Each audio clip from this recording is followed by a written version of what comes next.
এসেছেন, নাম পরিচয় দিন। চাঁদপুর হাইমচর। বলেন, নাম পরিচয় দিন।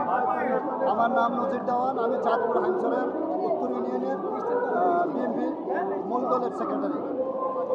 আজকে কি চাচ্ছেন? আমরা দেখতে পাচ্ছি এই এলাকায় মানুষের আর পিলোঠাই নাই, মানুষের জায়গা নাই। জনগণের ভোট মতো অধিকার ফিরিয়ে দেওয়া হোক, চাঁদপুরের মালিক সাহেবকে নমিনেশন দেওয়া হোক, এটি আমরা চাচ্ছি।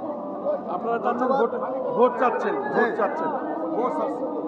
শুধু দর্শক, আপনারা দেখলে বুঝতে পারবেন যে প্রতিনিধি জাতীয়তাবাদী দল বিএনপি পতাকা নিয়ে উনি দাঁড়িয়ে আছেন।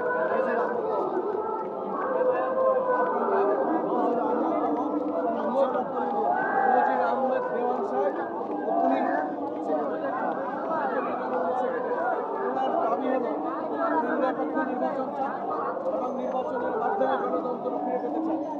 এই দাবি ওনার এক দাবি। আসলে জনগণের কথা একই কথা এবং আমাদের তারেক রহমানের কথা একই কথা। আমরা স্বচ্ছ নির্বাচনের মাধ্যমে গণতন্ত্র ফিরে যেতে চাই এবং জনগণের হাতে এই দেশ আবার নিরাপদে ফিরে যায়, এইটাই আমাদের প্রত্যাশা।